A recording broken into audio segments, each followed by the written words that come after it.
paix à l'est du pays.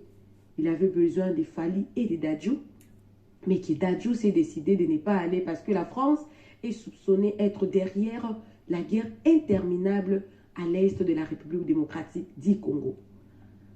Alors, la deuxième version que j'ai appris, c'est la version des affrontements des deux camps de Kuluna. Comme vous le savez, cette histoire s'est passée en main campagne, des histoires comme ça. Alors, il y a des camps de Kuluna qui s'affrontaient et ont commencé à détruire le magasin. Ils ont mis l'embouteillage sur le long de la route et quand ces Kuluna sont en train de s'affronter, même la police ne les maîtrise pas. Et c'est fait que l'un des Kuluna avait fui et a escaladé la maison de Fally. Il est entré dans la parcelle de Fally et ils sont entrés là-bas sous l'effet de la colère. Ils ont détruit la voiture et la maison. Alors tout à l'heure là, je vais vous mettre la vraie version, la véritable version en tout cas de faits qui ont fait que la maison de Fally soit vandalisée. Coucou à tous les Nélachou. Bandeko. Nakanisi na utiko laksabino extrait wana e utiko leka. Vraiment bandeko yambo toko kota nanu na émission na biso. Toko kumisa nzambe po yende mopesi pema. Soki yete nani mosusu tozana makasi ya koleka liboso ya etondo mukete pona koyeba kopesa bino ba nouvelle. Vraiment toko leka kopesa ba abonné pe bandeko ba famille ba mbote na bino pe ba bonjour ba bonsoir esika bokutami na l'air o bokolanda émission oyo ya Glonifa TV bosolo pona ndeko na biso Fally Ipupa na kalisi bino moko bolandi ke ndaku na ye ba sabote ba bebisi kasi bandeko situation ezali wana il paraît que eza bongote po batu balobi ke bakende ko sabote ndaku na ye po akende ko kutana na bayi moko ya mapinga na mboka li Faransa bakanisa yeke yango bake ko kotela ye yango bake ko détruire ndaku na ye mais c'est pas ça le problème mais boko landa pe boko yoka nini oyo esalamaki kuna na RDC azali ye moko te victime bazali ebele bokoyoka vérité ya likambo ndenge nini esilaki koleka kuna tomeka kolandango na bokebi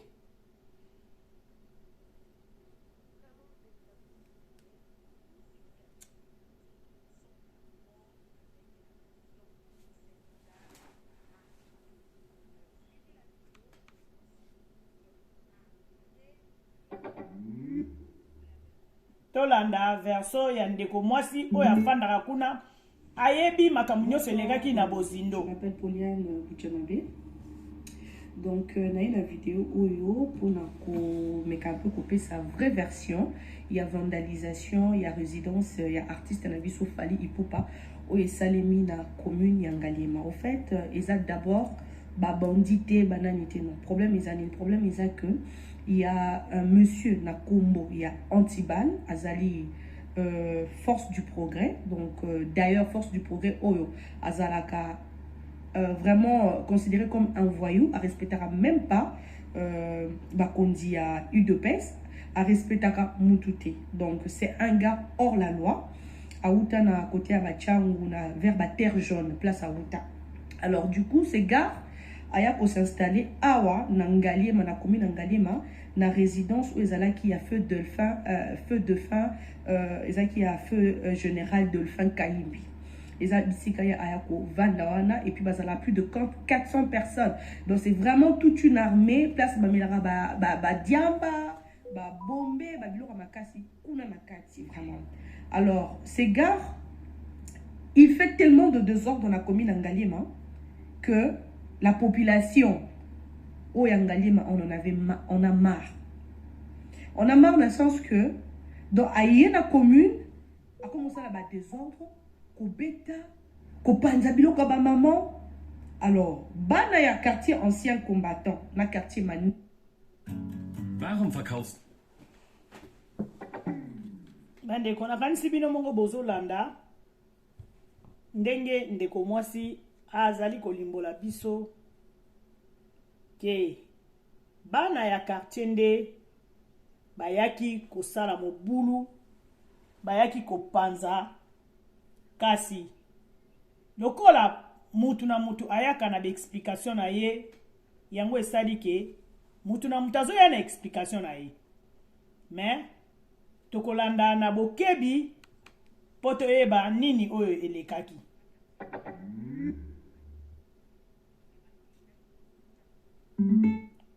D'accord, na ndaku oyo eza bango tezaki ndaku ya feu général Delphin Kayimbi.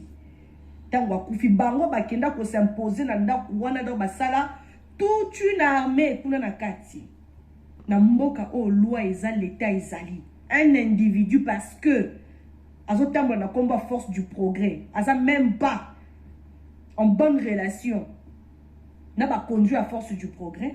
Aya kovanda na commune ya Ngaliema et sika résidence ya chef de l'état ezalaka na Mongaliema pour na kosala ba désordre. Alors tangu bana ya quartier Manenga na ya ancien combattant batomboka ki bake kuna parce que ko beti sabana donc qui voyoutisme moko ezata na kombote parce qu'il y a ça UDPS, parce qu'il y a ça force du progrès, parce qu'il y a ça intouchable. Ndo moni bakendaki kuna bana ya quartier Manenga oza population bako voter ba député à IDPS bako voter président de la République batomboka ki bakendaki osala désordre parce que ils en ont marre des raisons au moni désordre o esalemi kuna yango wana. Cependant, voilà, vous avez écouté la version des faits et les voisins ont confirmé. Mais j'ajouterai que ce n'est pas la maison de Fallu seulement qui était attaquée. Il y avait des boutiques aussi qu'on avait attaquées. Il y a plusieurs familles qui pleurent leurs magasins, leurs boutiques, leurs commerces, leurs fonds de commerce. Alors c'est seulement Fallu qu'on met à la télé. C'est seulement Fallu qu'on est en train de montrer à cause de cette faute. Alors la famille essaie un peu d'analyser un peu. Mais je ne sais pas. On vient d'écouter que c'était pas Fallu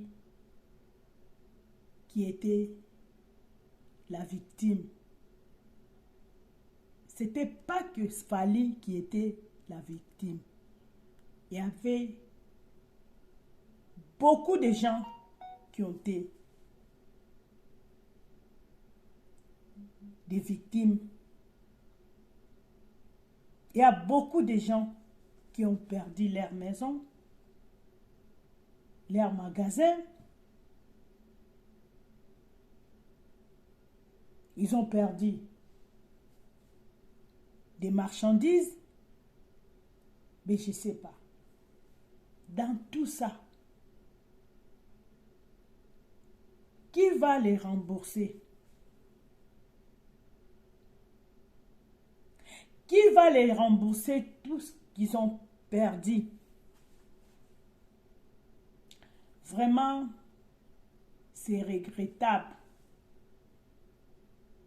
Il y a des gens qui fassent de n'importe quoi. Alors, où allons-nous? Que deviendront nos fils? Que deviendront nos petits-fils?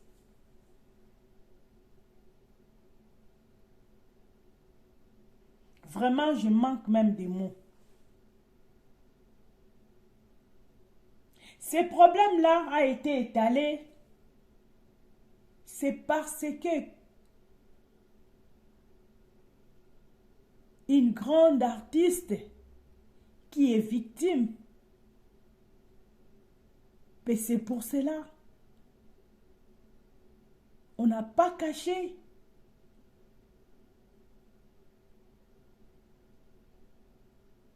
On a tout révélé sur tout ce qui s'était passé. Vraiment, c'est triste Dernièrement, il y avait une vidéo qui s'était circulée à la commune d'Engaba. Il y a un quartier là. Tous les habitants de ces quartiers, ils ont abandonné leur maison.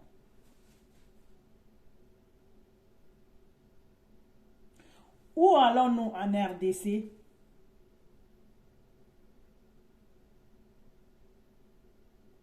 Je ne sais pas. Tu peux dormir comme ça la nuit. Tu ne sais pas qu'est-ce qui peut t'arriver la nuit.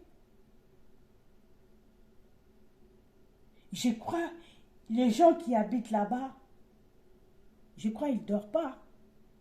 Ils ne dorment pas la nuit. Peut-être la journée. La nuit, ils sont là pour veiller. Parce qu'on ne sait pas qu'est-ce qui peut arriver. Vraiment, c'est triste. J'ai des larmes aux yeux. Et puis là au Congo, en RDC, il y a des gens qui ont quitté leur pays pour venir faire des business au Congo. Mais ils ne payent pas même les taxes. Ils sont là.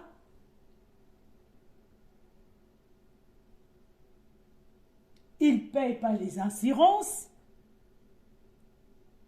Ils ne payent pas des impôts. Maintenant, on ne sait pas qui va les rembourser.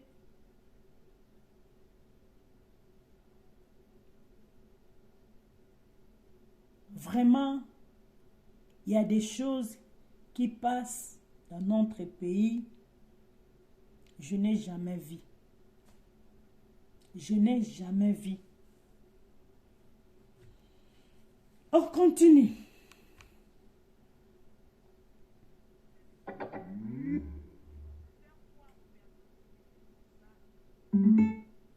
Lui, il y a plusieurs victimes. C'est un problème interne. Seulement, cette photo-là a vraiment suscité beaucoup plus de tension. Mais qu'en réalité, c'est un problème interne.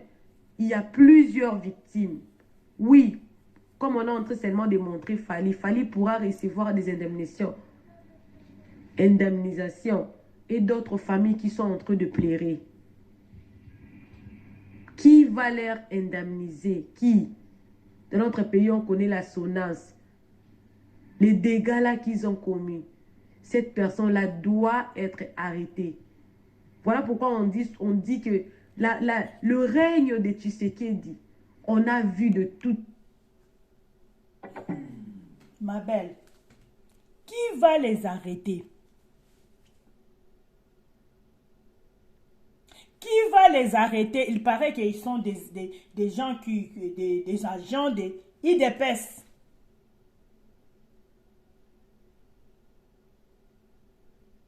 C'est un homme connu. C'est pas la première fois qu'il est en train de faire le menace.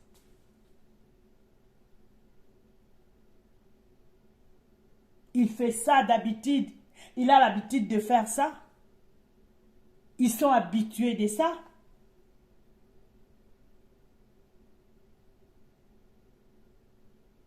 C'est vraiment triste.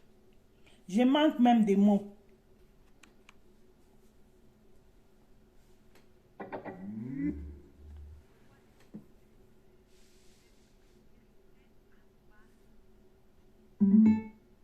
La population n'est pas en sécurité. Comment est-ce qu'un individu qui s'est révolté dans un parti politique effraie la population et le gouvernement en place est là, incapable de les stopper, d'arrêter? Oui, parce que c'est Fally qui est victime. Voilà pourquoi cette histoire est venue sur les réseaux sociaux. Mais vous avez écouté la dame. que ça s'est fait, ça s'est fait, ça s'est fait. Ce n'est pas une histoire qui date d'aujourd'hui. Alors la population doit s'élever pour réclamer ses droits. Le pouvoir en place est incapable de protéger sa propre population. Les Koulouna en cravate. Des histoires qui n'ont rien à voir avec la population. Pourtant, la population, elle est victime. Elle est vraiment victime. Je suis désolée, mais c'est ça la version que plusieurs affirment d'ailleurs. En tout cas, la version, on nous fait croire cette version-là qu'il fallait pour parler avec Macron alors que ce n'est pas vrai. Ce sont des problèmes qu'on devrait vraiment régler. Faut pas balader Sango, Macron. Parce qu'il y a beaucoup de victimes qui ont perdu leur fonds de commerce. Fali il pourra arranger sa maison, acheter d'autres voitures. D'ailleurs, il n'a pas seulement cette maison et d'autres personnes qui sont victimes. Il nous a passé. Coucou à tous les nés la choule de la cœur le nez. Vraiment, bandeko, nakanisi bino moko bolandi. Oyo nini ezali ko se passé pe boyoki bino moko vraie version oyo ndeko mwasa apesi ndenge auti koloba que eza na ndeko mobali oyo azali kosala ba makambo oyo ezake mutu moko aza na droit ya kosimba ete mutu moko aza na droit ya koloba te. Alors lelo oyo esalami bongo ndenge esalami nakanisi tomeka lisusu koyoka ndeko mwasi ndenge azali koexplike lisusu po tolanda na bokebi. Ezaki a feu général Dolphin Kayimbi. Ici Ayako Vandawana et puis bazala plus de 400 personnes. Donc c'est vraiment toute une armée. Place Bamilara ba Diamba, ba Bombé, ba Bilora Makasi, Kuna Nakati vraiment. Alors ces gars, il fait tellement de désordre dans la commune Angalima que la population au Yangalima on a marre. On a marre dans le sens que dans la commune a commencé à avoir désordre. Ko beta, ko panzabilo ko ba maman. Alors, bana ya quartier ancien combattant, na quartier Manenga, ba tombokaki. Nde ba kendaki kuna, place bango ba vandaka, na ndaku oza bango tezaki ndaku ya feu général Delphin Kayimbi. Tango akufi bango ba kenda ko s'imposer na ndaku wana do basala toute une armée kuna na kati. Na mboka o loi eza l'état ezali. Un individu parce que Azotambo na combat force du progrès. Aza même pas en bonne relation. N'a pas conduit à force du progrès. Aya kovanda na commune Yangalima. Et si ka résidence ya chef de l'État ezalaka na Mongaliema. Pour na kosala ba désordre. Alors, tangu bana ya quartier Manenga. Na ya ancien combattant ba tomboka ki ba kekuna parce que ko beti sabana donc qui voyoutisme moko ezata na kombote parce qu'il y a ça UDPS parce qu'il y a ça force du progrès parce qu'il y a ça intouchable ndo moni bakenda ki kuna bana ya quartier Manenga oza population ba ko voter ba député à UDPS ba ko voter président de la République ba tomboka ki bakenda ki osala désordre parce que ils en ont marre. Des raisons au moni désordre au salemikuna yangoana. Cependant, voilà, vous avez écouté la version des faits et les voisins ont confirmé. Mais j'ajouterai que ce n'est pas la maison de Fali seulement qui était attaquée. Il y avait des boutiques aussi qu'on avait attaquées. Il y a plusieurs familles qui pleurent leurs magasins, leurs boutiques, leurs commerces, leurs fonds de commerce. Alors, c'est seulement Fali qu'on met à la télé. C'est seulement Fali qu'on est en train de montrer à cause de cette photo-là qu'il avait pris avec Macron. Et on veut faire croire aux personnes que c'était pour ça. Alors que derrière lui, il y a plusieurs victimes. C'est un problème interne. Seulement cette photo-là a vraiment suscité beaucoup plus de tensions. Mais qu'en réalité, c'est un problème interne. Il y a plusieurs victimes. Oui, comme on est en train seulement de montrer Fally pourra recevoir des indemnisations et d'autres familles qui sont en train de pleurer. Qui va leur indemniser? Qui? Dans notre pays, on connaît la SONAS. Les dégâts là qu'ils ont commis. Cette personne-là doit être arrêtée. Voilà pourquoi on dit que le règne de Tshisekedi, on a vu de toutes les couleurs dans le pays. On voit de toutes les couleurs. L'insécurité abat les pays. La population n'est pas en sécurité. Comment est-ce qu'un individu qui s'est révolté dans un parti politique effraie la population et le gouvernement en place est là, incapable de les stopper, d'arrêter? Oui, parce que c'est Fally qui est victime. Voilà pourquoi cette histoire est venue sur les réseaux sociaux. Mais vous avez écouté la dame, que ça s'est fait, ça s'est fait, ça s'est fait. Ce n'est pas une histoire qui date d'aujourd'hui. Voilà. Bandeko na kanisi bino mo boyoki. To megala okolanda boyoki keza nango likamba kale salama nango. Alors lelo lokola Fally pe azali victime yango lelo likambo wana ebimi na miso ya batu balandeli yango. Mais balobi ba menace à tout moment et salama nango. Voilà, to megala okolanda Marie-Laure awa soka zolo banini pona Fally. Po batu mususu bazala na mongo kaka bafana. Alors likambo ekoelie makambo mususu mais mutu na mutu pe azoya kosala ba analyse na ndenge na etoyo kanano oyo Marie-Laure azali koloba awa. Merci beaucoup. Dans la seconde deuxième édition. Pour nani Fally Poupa akendaki na Élysée c'est que ça bureau ya président Macron ezalaka. Azaki kuna lundi le 27 février 2023. Oh, verset à Marie-Laure, hein? Na limbolela bino, na pesa bino appétit, na pesa bino elengi ya lisolo. Vous en bête la bino. Respect na yo, notre futur honorable fiston coloqué. Fiston coloqué. Yo na madame na yo bozo ba besoin des ordres. Respect les sous.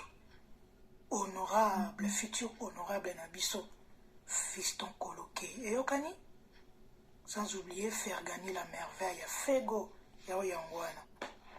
Bon, Prince Toukouz, honorable Prince Toukouz. Bozana limbole la bino, bande konangai.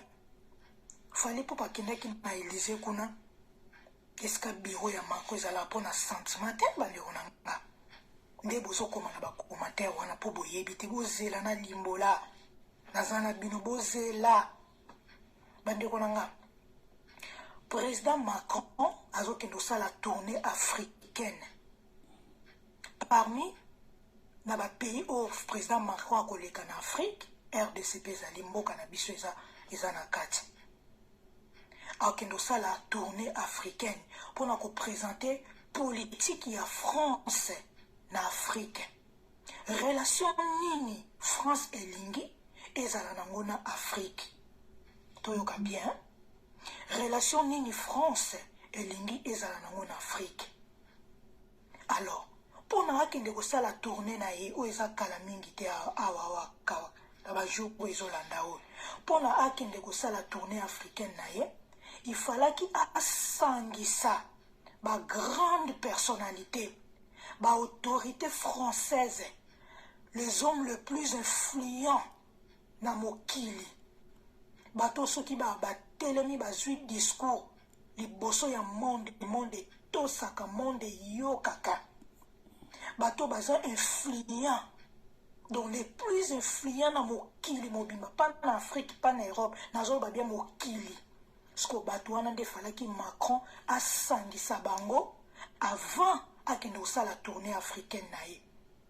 Est-ce que tu comprends? Siko asangisa ki bato nyonso tana pa ko kende Afrique bo pongote akende osala tournée africaine na ye, akende osala présentation ya politique française na Afrique. Akoro kende bongote. Il fallait qu'il avandisa nanu bato ya minene o bauti par-ci par-là ya mokili mobimba. Avandisa bango, abengisa bango na Élysée. Et siko ezaka bureau na ye. Sikoyo bomoni bato na lobby ba autorité française bato ya minene makasi Macron sangisi bango parmi bato wana papa mama nzoto malili papa mama bozela papa mama nzambe merci Seigneur na ndenge tindela biso fali na mokili na biso na RDC na biso fali pour pas invité azalaki invité boki somo te est-ce que boki somo be boki somo te bato ya minene wana ba autorité française les hommes le plus influents na mokili na Europe te na Afrique parce que bandeko place wana tozelanto ça na mwa commentaire moke hein bozoyoka Marie-Laure ye moko ndenge azoloba bala moko bozomonaka azali fan ya Fally sikoyo toyebi te Fally aza musicien aza lisusu aza artiste et puis asalaka lisusu na gouvernement place wana tozoyeba te bandeko bomekana kotia bacommentaire na bino tozosalaka analyse bino moko bozoyoka nga te moto nalobi bino moko bozoyoka ndenge Marie-Laure azoloba azobeta mpenza sete na makambo etali Macron alors que biso toyebi ke ezala na braza ya ngambu kuna français moto bazoko détruire ba mboka na biso mais yoka ndenge Marie-Laure azopesa version na ye toyebi te Fally akomi kosala na gouvernement toyebi te babengi ministre te me babengi ye toyebi te na bandeko bino mo botiaka ba commentaire biso tozoyoka na biso ka ndenge Marie-Laure azoloba bon aza muta media aza youtubeuse aye kopesa sango oyo ndenge oyo ya yebeli to continue temena mokili nde Macron asangisaki bango avant ça la tournée africaine na ye Fally pour azalaki na kati parmi bato wana na RDC bazwi mutu moko na RDC bazwi Fally Ipupa bomonaki esika avandaki bien bomonaki te bapesi lokumu na ye oyo azomérite moto na Kinshasa toniataka tosalelaka baémission ya ndenge na ndenge tozomanke respect tozobwatela soyi tozoniata na lipapa la gomme tomonaki te place batiaki ye liboso Fally Ipupa avandaki liboso aotala Macron fara boye Macron azoloba Fally Ipupa azotala bien kovanda légende na biso Fally Ipupa azalaki wana parmi les autorités françaises, parmi les hommes les plus influents du monde, pas Afrique, pas Europe, du monde. Batwa kilo ya makasi o bakozwa discours na mokili tosi. Botala eska batie Fally. Botala niveau ba placer moi mobile yo. Mobile bato ya Nana Ketchup bafana. Petit frère bato ya Tina Ipupa. Grand frère ya bato ya faire gagner la merveille. Total esika batie bande konanga bavandisi liboso bapesi lokumu na ye. Pourquoi baponi Fally Ipupa? Batali personnalité na ye de Antonio Mbongo respect sponsor nanga depuis 2012 mais c'est Antonio Mbongo na Suisse na Genève respect na yo donc alongwe na ye na ndako na ye ake na ye kaka kuna na Champs-Élysées akota ndenge nini pokota no esika bato wana minene bavandi somo nano okota ndenge ta niveau siko ya motema mabe boke kozwa photo ya Caleb akangaka na 2021 na kitisi président Caleb te respect na ye aza légende na mbona monde ya théâtre otozobela Fally Ipupa na monde ya musique na politique bozo comparer photo Caleb président Caleb bakangaka na photo Fally Ipupa kangi mais photo Fally Ipupa kangi na président Macron il y a honneur makasi eza photo penza ya kotango penza ya monene bi na bureau ya président Félix Tshisekedi. Photo fali pour bakangi na Macron wana eza ya lokumu eza ya pamba te eza te ke Macron azoleka na balabala fali pour bakimi mbango akanga photo atindi moto akanga photo mais ya président Caleb ezalaki bongo. Macron bandaki kolekana na yebi te ezalaki événement nini mais ezomonanaka bandaki kolekana président Caleb akimi mbango akanga photo souvenir mais ya fali pour peza bongo te eza avec honneur babengisi ye.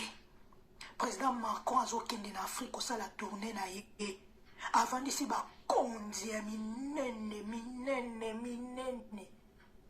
avant d'ici pe na fali pour baboni babengai na téléphone avec invitation pe avant d'ici liboso s'il vous plaît pour bato ebele bavandaki na nsima boni bavandisa fali pour bakaka liboso bapesi lokumu na ye batie na place na ye oyo biso tokoka kotia ete na mboka na biso totala niveau nde nzambe azolinga kotombola mwana mobali oyo baémission kosala bango bakoloba mabe ya fali popa na ndenge nyonso me nzambe aotombola ye kaka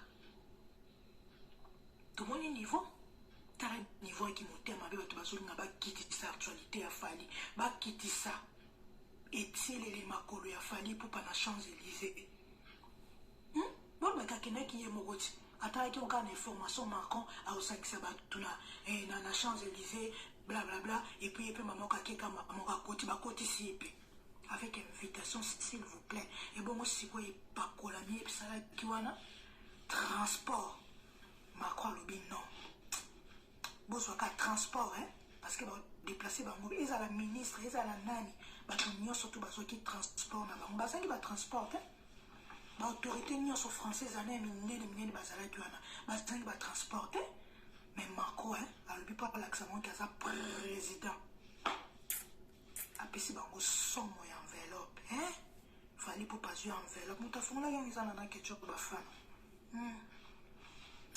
mposa fali pupa sa femme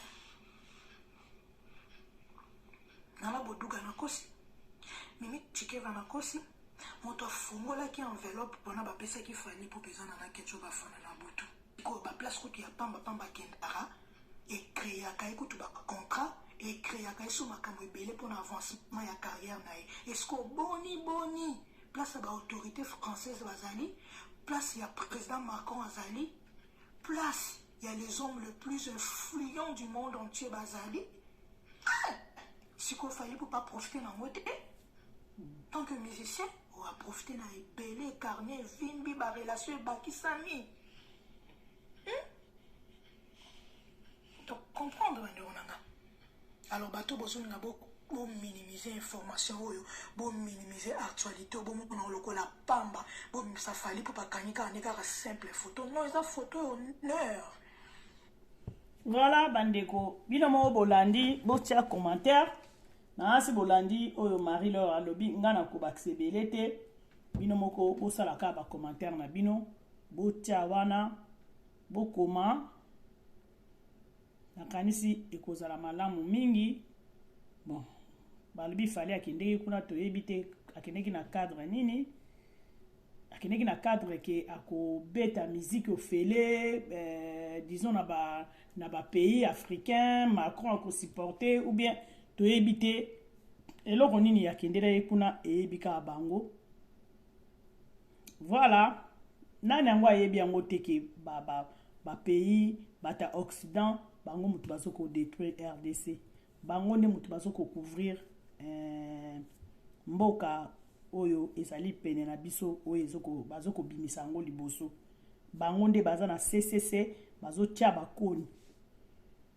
mais nakanisi bino moko nde bolandi Marie Laure na ndenge azoko kumisa fali pupa nga naza na maloba ya kobakisa te bino moko bokoka kotia ba commentaire nakanisi bino moko bomoni ndenge makambo esalamaki kuna na ma campagne ndenge bato bazoko se plaindre biloko na bango nani akofuta soki bakofuta ya fali bongo bato mususu nani akofuta bango vraiment gouvernement emeka kotala likambo oyo ndenge akendeki kuna kokutana na mokonzi oyo ya lifalansa toyebi te bambongo wana balobi ye moko azoloba ke mwasi moto afungolaki enveloppe wana soki asaleli yango makambo bana mboka ekozala malamu po ere moko mpe tokende epai tozonga tomonaka à part baartiste mosusu tomonaka kefali ere moko akenda soki na commune moko boye akenda kofongolesa mai je crois ya forage soki na bosani te alors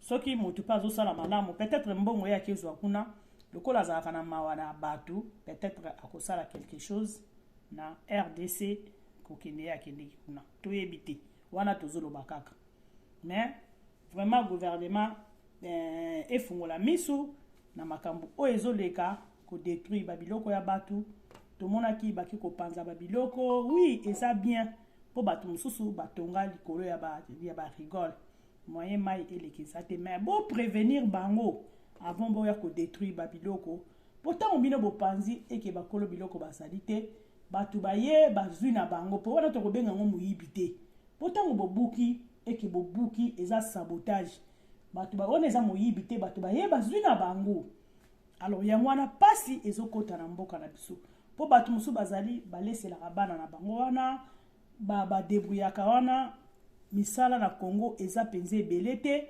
bato bazokodebrouiller puis ntango bino bobuki babisika na bango ndenge wana ekomi vraiment pasi mingi na bato mosusu kolesa libota na bango bon bato oyo babuki bandako na bango toyebi te bapropose bango nini bapesi bango bambongo bapesi bango babisika mosusu batonga epuis bato oyo batekaka babisika wana j'espère ke bayebani ata balongwa na gouvernement bakoma bato bapensionné bayebani awa na mboka poto bakolandela bino bato bateka bisika wana soki deseke bango bazala na bambongo basomba bakolandela bambongo na bango ata batiaki yango na bakomba bana bakoyeba na poto nyonso